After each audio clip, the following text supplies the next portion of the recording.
जय हिंद। आज का हमारा टॉपिक है जियोग्राफी। जियोग्राफी में आज हम लोग दक्षिण एशिया का दूसरा पार्ट देखेंगे। पिछले पार्ट में हम लोगों ने पॉलिटिकल भाग देखा था।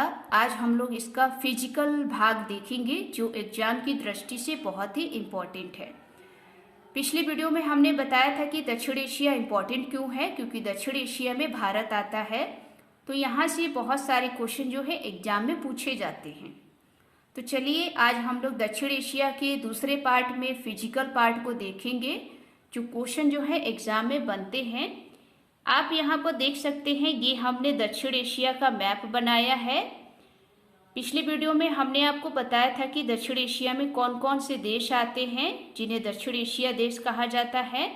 तो आप देख सकते हैं मैप में कौन कौन से देश हैं, आपको पता भी होना चाहिए।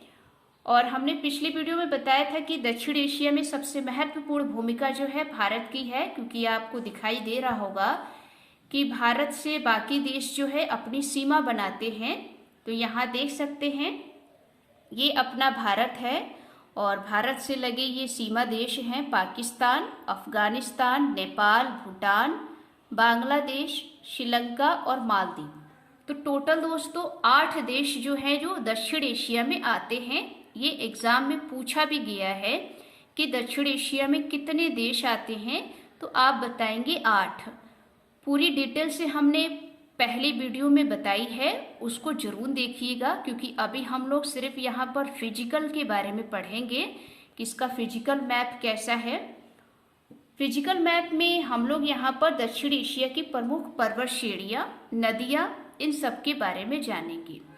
आप यहाँ पर देख सकते हैं कि दक्षिण एशिया की जो प्रमुख पर्वत श्रेणियाँ हैं, हमने ये नाम लिख रखे हैं: हिंदू कुश, सुलेमान, किरचर, काराकोरम, हिमालय। ये सब दक्षिण एशिया की हैं। और भी हैं, नीचे आप देखेंगे अरावली, विंध्यन, सतपुड़ा, पूर्वी घाट, पश्चिमी घाट। ये सब दोस्तों दक्षिण एशिया की प्रमुख पर्वत श्रेणियाँ हैं जो यहाँ से एग्जाम में क्वेश्चन में पूछे जाते हैं। आप यहाँ पर देखेंगे मैप में ये पामीर घाट है। इसको दोस्तों पामीर पठार भी कहा जाता है या इसे पामीर ग्रंथि भी कहा जाता है। अलग अलग नामों से इसे जाना जाता है, ध्यान रखेंगे। पामीर गांठ इसलिए कहा जाता है क्योंकि यहाँ पर आपको दिखाई दे रहा होगा ये पूरी गांठ की तरह है, गांठ बनी हुई है। और पठार इसको इसलिए कहते हैं क्योंकि ये ऊंचाई पर है। तो अलग अलग तरीके से आपसे क्वेश्चन पूछा जाता है कि पामीर गांठ से कौन कौन सी पर्वत श्रेणियाँ जो है निकलती है। तो यहाँ पर आप देखेंगे हिंदू कुश, सुलेमान, किरचर, काराकोरम, हिमालय। ये दोस्तों पामीर घाट से निकलती हैं, पूछा भी गया है। और ये भी पूछा जाता है कि हिंदू कुश किन किन देशों में है, इनका विस्तार कौन कौन से देशों में है।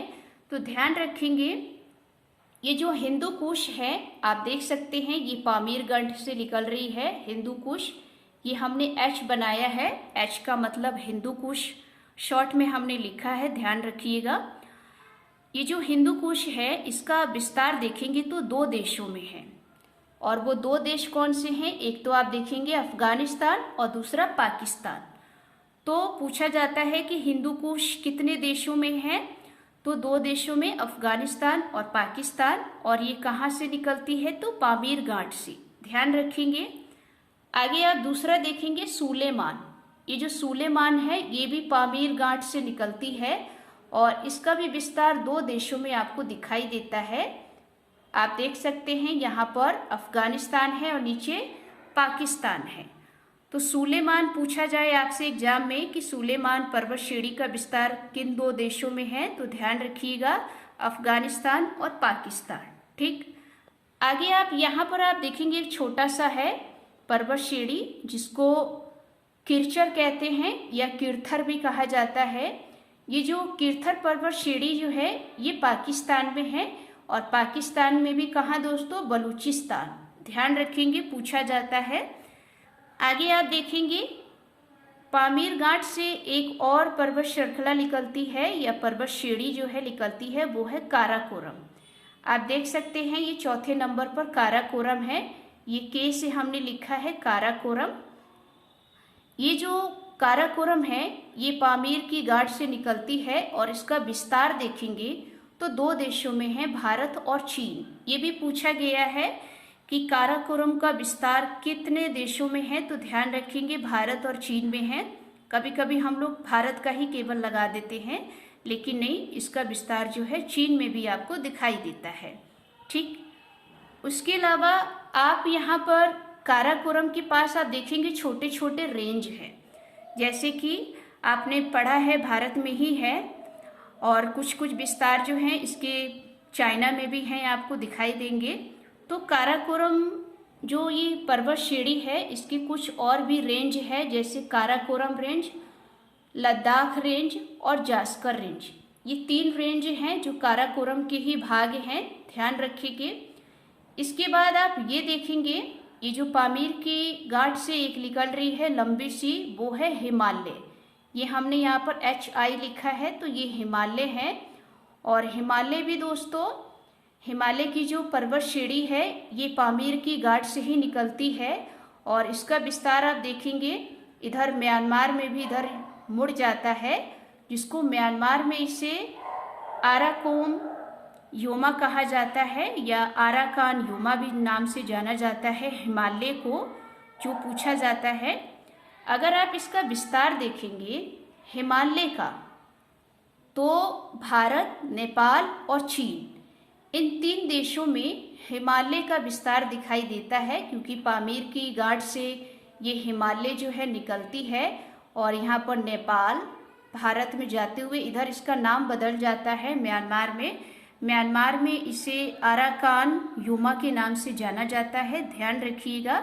लेकिन आपसे पूछे कि हिमालय का विस्तार कितने देशों में है, तो ध्यान रखेंगे 3 देशों में है। वो 3 देश कौन कौन से हैं? भारत, नेपाल और चीन। दूसरी बात, हिमालय के कुछ पार्ट्स भी हैं, आप जानते होंगे कि छोटे छोटे और भी हिमालय हैं, जैसे कि, और ये हिमालय के ही हैं, जैसे महान हिमालय, मध्य हिमालय, लघु हिमालय। ये दोस्तों हिमालय के ही रेंज है, पूछा भी जाता है। दूसरी बात आप यहाँ पर नोट करेंगे, ये जो हिमालय है, हिमालय एक नवीन बलित पर्वत है। पूछा भी गया है कि हिमालय कैसा पर्वत है, ऑप्शन में दे देता है ब्लॉक पर्वत, प्राचीन पर्वत, नवीन बलित पर्वत। इस तरीके से क्वेश्चन एग्जाम में पूछे जाते हैं, तो ध्यान रखिएगा ये नवीन बलित पर्वत है। दूसरी बात, इसी हिमालय पर एक सर्वोच्च चोटी है जो आप जानते ही हैं, एवरेस्ट। आपने सुना भी होगा, माउंट एवरेस्ट जो है हिमालय की सबसे सर्वोच्च चोटी है, जिसकी आप ऊंचाई देखेंगे तो 8848 मीटर है, जो हर बार एग्जाम में पूछा जाता है। आगे यहाँ पर देखेंगे अरावली। ये दोस्तों अरावली है, दिखाई दे रहा होगा, ए हमने बनाया है। तो अरावली जो है ये पर्वत श्रेणी जो है भारत में ही है और विश्व की प्राचीनतम है, यानी कि ये विश्व की सबसे पुरानी है। और हर बार एग्जाम में पूछा जाता है कि विश्व की सबसे पुरानी पर्वत श्रेणी कौन सी है, तो ध्यान रखिएगा अरावली। आगे यहाँ पर देखेंगे विंध्य, सतपुड़ा, पश्चिमी घाट, पूर्वी घाट, ये सब दोस्तों भारत में है। अगर आप मैप में इनका लोकेशन देखेंगे तो ये दोस्तों विंध्य श्रेणी है, और नीचे आप देखेंगे ये एस बनाया है तो ये सतपुड़ा है, और ये आप देखेंगे पश्चिम की तरफ भारत के ये पश्चिमी घाट है, और ये आप देखेंगे तो ये पूर्वी घाट है, जो दक्षिण एशिया में ये सभी आते हैं। तो पूछा भी जाता है कि दक्षिण एशिया में कौन कौन से पर्वत श्रेणियाँ हैं, किन देशों में आते हैं, तो ये सारी बातें हमें पता होनी चाहिए। तो आपने देखा कि अरावली भारत में है और ये विश्व की सबसे प्राचीनतम है। विंध्य, सतपुड़ा, पूर्वी घाट, पश्चिमी घाट ये भारत में है और ये दक्षिण एशिया में आती हैं।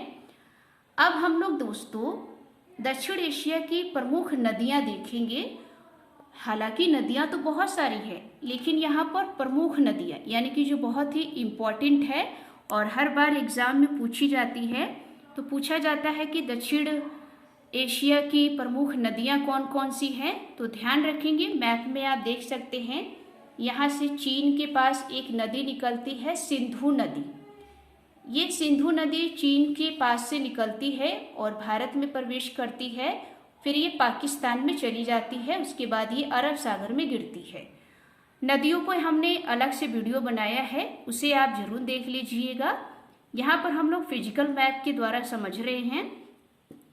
तो आप देख सकते हैं कि दक्षिण एशिया में ये जो सिंधु नदी है ये प्रमुख नदी है।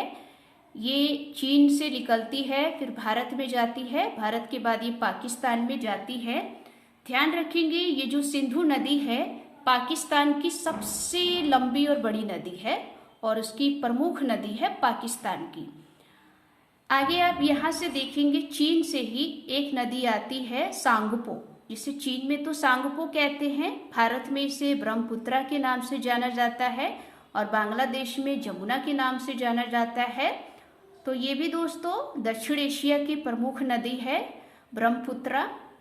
यहाँ पर आप देखेंगे ये जो आप देखेंगे कुछ नदियां हैं, जैसे गंगा नदी, ये भी दोस्तों दक्षिण एशिया की प्रमुख नदियां हैं। हर बार पूछा जाता है कि दक्षिण एशिया में कौन कौन सी नदियां हैं, तो आपने देखा सिंधु, ब्रह्मपुत्रा, गंगा और गंगा की सहायक नदी है यमुना। तो ये दोस्तों प्रमुख नदियां हैं, बाकी और भी छोटी छोटी नदियां हैं, लेकिन हम लोग यहाँ पर प्रमुख नदियों के बारे में देख रहे हैं। तो ध्यान रखेंगे जब आपसे पूछा जाए कि दक्षिण एशिया की प्रमुख नदियां कौन कौन सी हैं, तो ब्रह्मपुत्रा, गंगा, यमुना और सिंधु नदी। ठीक, उसके बाद दक्षिण एशिया में कुछ उत्पादन के बारे में देखेंगे जो हर बार एग्जाम में पूछा जाता है। आप यहाँ देख सकते हैं उत्पादन में अगर देखेंगे तो कृषि भूमि में एशिया में, अगर एशिया में बात करें तो कृषि का अगर आप भूमि देखेंगे तो भारत जो है 50% इस पर करता है।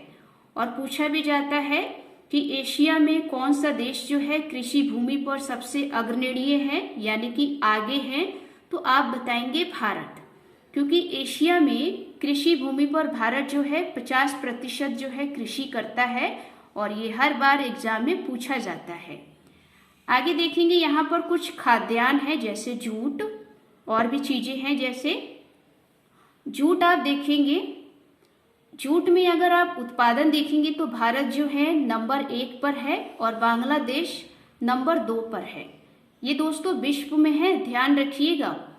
पूछा जाता है कि जूट उत्पादन में कौन सा देश जो है प्रथम पर है, तो ध्यान रखिएगा भारत, और दूसरे स्थान पर बांग्लादेश है। भारत जो है 60% जो है उत्पादन करता है जूट का और बाकी जो है लगभग बांग्लादेश करता है। तो इन दोनों देशों का विश्व में बहुत ही महत्वपूर्ण योगदान है जूट में। आगे देखेंगे चावल, चावल में अगर आप देखेंगे तो चीन जो है प्रथम स्थान पर है और भारत जो है दूसरे स्थान पर है विश्व में। ध्यान रखिएगा एशिया की बात नहीं हो रही है, विश्व में, यानी कि वर्ल्ड में चीन जो है चावल उत्पादन में नंबर 1 पर है और भारत दूसरे स्थान पर है, क्योंकि एग्जाम में इस तरीके से क्वेश्चन जो है पूछे जाते हैं। इधर आप देखेंगे गेहूं, गेहूं में देखेंगे तो चीन जो है प्रथम है और भारत जो है दूसरे स्थान पर है। इधर देखेंगे गन्ना, गन्ना उत्पादन में देखेंगे तो ब्राजील जो है प्रथम स्थान पर है और भारत दूसरे स्थान पर है, इस चीज को नोट कीजिएगा। और चाय उत्पादन में अगर आप देखेंगे तो चीन जो है प्रथम है और भारत जो है दूसरे स्थान पर है विश्व में। ये विश्व और एशिया का ध्यान रखिएगा। अगर विश्व में पूछा जा रहा है कि चाय उत्पादन में कौन है तो चीन, अगर एशिया में पूछा जा रहा है कि चाय उत्पादन पर प्रथम में कौन है तो भारत। ठीक है, इस तरीके से क्वेश्चन जो है एग्जाम में पूछे जाते हैं। तो ये दोस्तों हमारे दक्षिण एशिया की जो फिजिकल मैप था इसके बारे में हमने पूरी तरीके से समझाया। उम्मीद है आपको ये वीडियो अच्छी लगी होगी। अगर अच्छी लगी हो तो वीडियो को लाइक कीजिए, चैनल को सब्सक्राइब कीजिए। जय हिंद, जय भारत।